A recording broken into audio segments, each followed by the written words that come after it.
Better have worked on the wrestling in this fight camp, Alex. Yeah, seriously. Immediately. Right, Nezzar definitely has those cauliflower ears. You cannot buy those, man. You earn them, and he's showing it off wire right now. Exactly. Your mom can't order those for you on Amazon. Path of least resistance has always been the priority for Nezzar Dimes, and hard to argue with it. I mean, less than 30 seconds in, pretty advantageous spot here, Alex. Yeah, if it works, man. Don't go away from your game. Keep playing your game. Keep working. As my grandpa used to say, if it ain't broke, don't fix it. And in terms of playing the game, the Prince of Palestine setting a high score in terms of control and just stretching the limbs out of Steve Antonio. Team take fight tally. Pretty good gym for Antonio.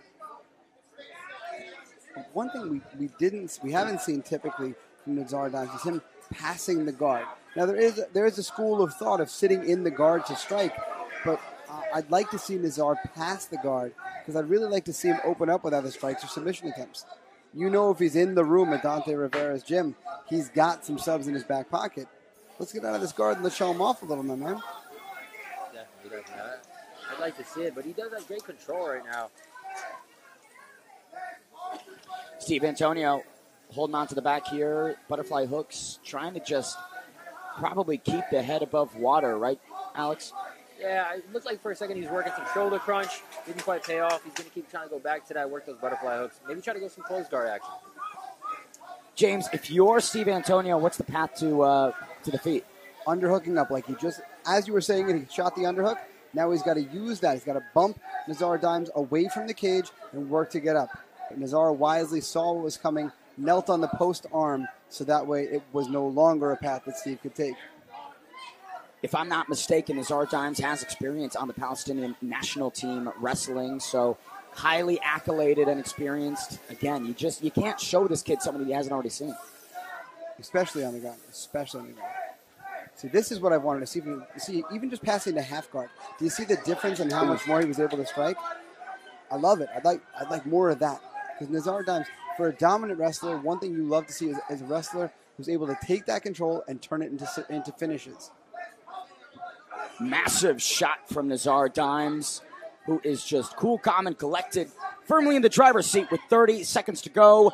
This championship bout is brought to you by Swole House Meals. What I loved about it is how that big shot came off a submission attempt. He went for the Americana. When it wasn't there, he drew back. Bang! There came the big shot. But again, it's because he's looking for finishing. He's passing the guard. He's looking for finishing sequences. That's going to be the thing that opens things up.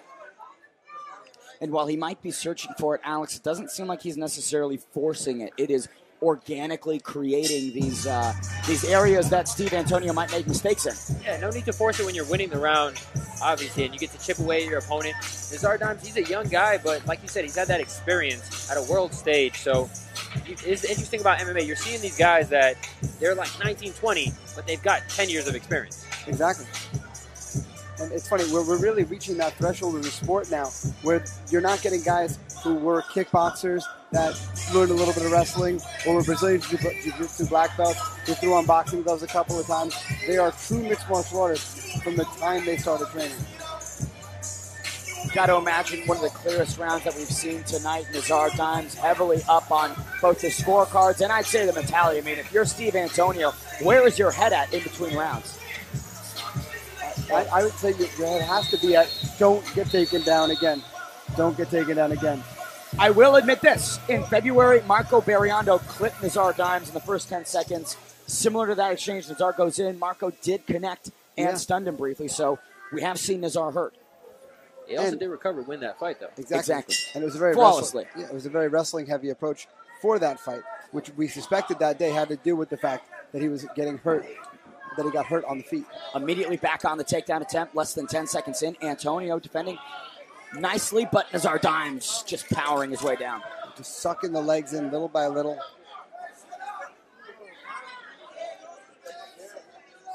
I mean, if you're a bantamweight and you're watching Nezzar Dimes work, you got to be thinking to yourself, what the hell do I got to do to win? Yeah, I mean, seriously, because even at range, he's just so long that when he shoots, those hands are going to find you. He could be across the cage, and his fingertips are going to touch you, and he's going to slowly but surely suck you in until you wind up down here. Now, again, he's back out on half guard, which is where he was far more active with his strikes and submission attempts. And I was loving it. That was the new wrinkle I wanted to see from the last performance. Him passing the guard a little, him working, opening up to try to finish the fight more, not just staying in guard and controlling. Listen, there's something to be said for running clock and controlling the person, but there is also something to be said for trying to finish the fight, because you don't get paid back for the hour. He might be listening to you. A guy that I think we should start calling Flex Seal. He creates an inseparable bond between himself and his opponent. Any attempt Antonio has made here to create some space to shrimp out or move around, Nezzar has just suffocated him back in. And even if he doesn't make a defensive movement, he makes an offensive movement. He punches him, right? Nothing but any submission attempts this round yet, but there's been some damage thrown out there. So if you're Antonio and you're trying to move, you're paying the price for trying to move. Nezzar Dimes keeping all of his pennies and quarters and checks here tonight. 1 minute remains in round number 2, and it is just perfection for the Prince of Palestine. Textbook. Yeah, just absolute smothering top pressure. Once again, I'd love to see him pass that half guard. Because in what we're noticing, and this round is kind of reinforcing it, in the guard, he's not super active striking. As soon as he passes to half guard, he opens up his striking a little more. He opens up his submissions more. Obviously, there aren't many submissions in the guard, but even still, like that ability to try to close the show, it exists. So I'd love to see him pass the guard and go to close the show. The living embodiment of a nightmare on top. Nezzar Dimes just repeating what round number 1 was, and Steve Antonio, a little less active here in round 2, Alex. Yeah, I mean, exactly like you said, it's a lot of what we saw in the first round. Just wearing on him, making him hold all his body weight constantly with the punches and just staying active there. Nezzar Dimes putting on a clinic right now. Maybe not necessarily putting on a show, but doing what needs to be done. And like we said at the top of this fight, path of least resistance. Why would Nezzar Dimes do something that he doesn't need to do? Why take risks, especially when gold's on the line, James? Yeah. See, now it's the 3rd round. I'd have to imagine he would acknowledge the fact that he's probably up 2 rounds to none. So this would be the round of all things. He knows he can get Steve Antonio back to the ground. So now's the time to experiment, quote unquote, with passing the guard, with going to side control, going to knee on belly, and then working from there. That's what I really like to see from Nezzar Dimes. If I'm Steve Antonio, I really want to see our man staying up. And more importantly, if he does wind up down, getting up and getting up quick. Maybe just a flying knee right off the rip, little Hail Mary action. Yeah. Exactly. But like you did say, I think this is the time in round number 3 after, 2 rounds of suffocating top control.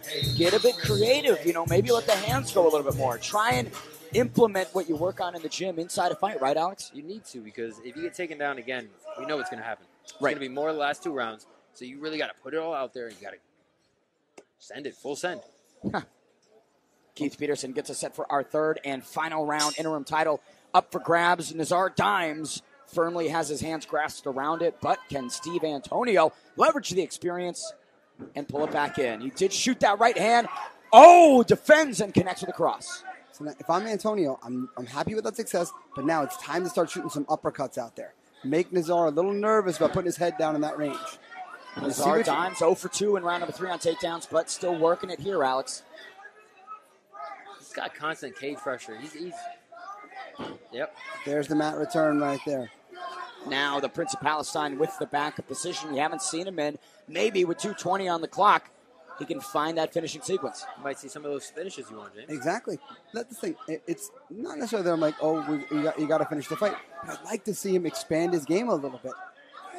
I mean, obviously, I did say before, if it ain't broke, don't fix it. But this is the next level of ground ball. Right here. He's past the guard, he's in the mount, and now he's able to throw strikes. Now he's able to really give Keith Peterson a reason to potentially stop the fight. What a beautiful shot right there. But Steve Antonio with a potential reversal. Dimes hanging on to it. But how can Antonio get the momentum back on his side, Alex? Honestly, I think he's got to get this back to his feet. I haven't seen much of him on the ground, but maybe you can work some ground and pound here. But I think, personally, get that back on your feet, man. You're striking where you need to be for this. Nezzar Dimes wrapping up the legs. 90 seconds to go in this title fight. Antonio dropping a few bombs, but not the caliber needed. He certainly has to finish this one. Yeah, I would agree with that for sure.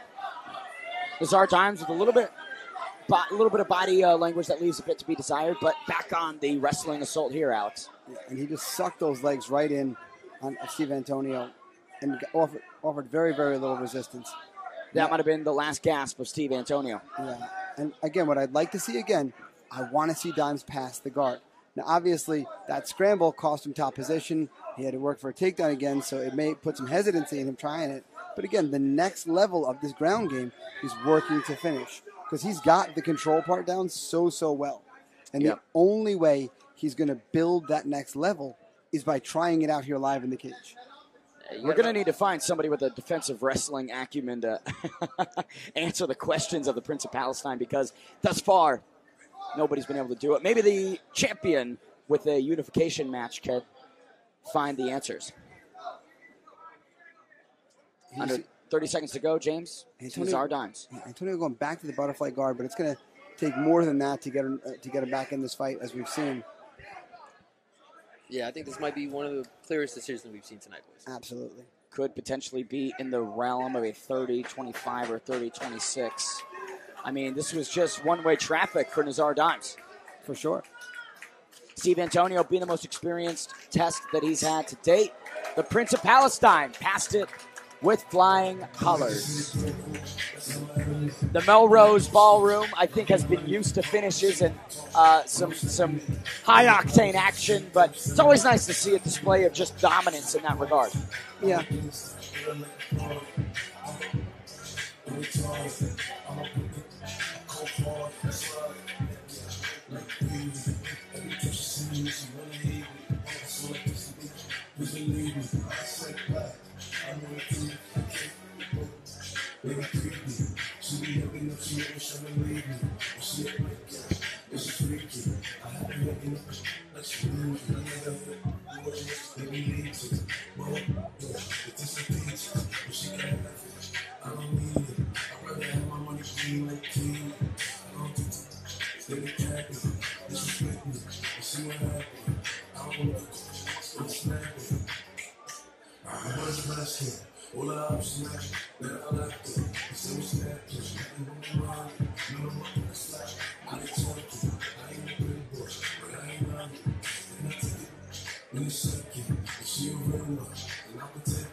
We send it inside to Andrew Park to make this interim bantamweight title official.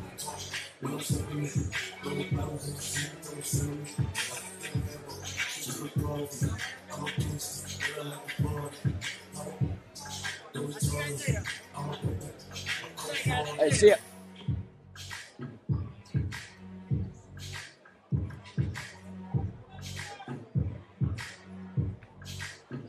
Ladies and gentlemen, after 3 3-minute rounds, we go to our judges' scorecard for our decision. All 3 judges scored a contest 30-27 with your winner by unanimous decision, Nezzar Dimes.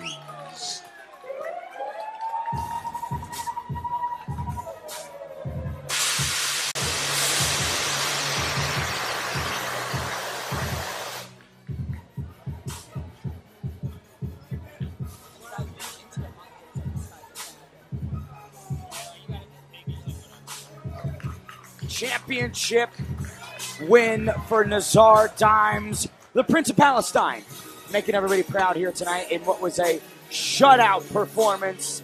He said he would do it. It is done.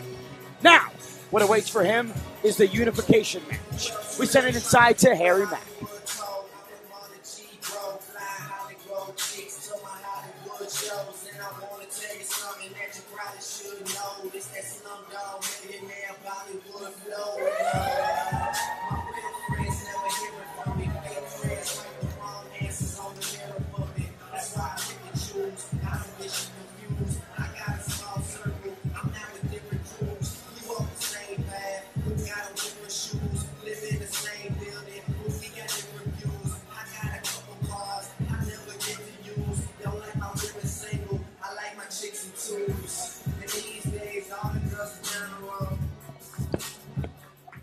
All right, I'm here with the Prince of Palestine, Nezzar Dimes, your new Flex Interim Bantamweight Champion. Nezzar, you just went out and pitched a shutout, 3 perfect rounds, imposed your will. How you feeling right now, brother? I feel awesome. Everyone's annoying me with pictures right now, so please let me. This is I worked so hard for this. You know, a lot of delays. You know, I had like 2-3 title fights lined up. People backed out like a bunch of fucking bitches. But I'm here. Don't ever take food off my fucking plate. This is my time. All of you, my teammates. Let's run this shit together. Let's take over. Yes, sir, and I saw you futzing a little bit with that right shoulder in between rounds there. Do you think you picked up a little injury in the cage? I wrestled all throughout my teenage years, so like I hurt my shoulder wrestling one time, so it hasn't really been the same since, but I worked through it. Go to physical therapy. Shout out to my physical therapist, Garden State Physical Therapy Group. Also, I want to dedicate this win to 3 people. My best friend that passed away 5 years ago, he was on the road to becoming a professional baseball player. He had those dreams taken away from him because he had his life taken so short. And he's one of the biggest reasons why I'm doing what I'm doing, because I'm still here. I'm chasing my dreams of being a world champion in MMA one day. I also want to thank this win to my grandfather. He always wanted this for me to represent Palestine, my native, my village, Beit Hanina. I also want to dedicate this win to another person. So earlier this summer, a cousin of my grandfather's passed away. I never really knew him, so my condolences to Dad Hamdan. I wish I met Muhammad, but I know him and Ali and are looking down on us, and to my grandfather's brothers, and we will be free one day. Free Palestine. Killer Queens, give it up for Nezzar Dimes.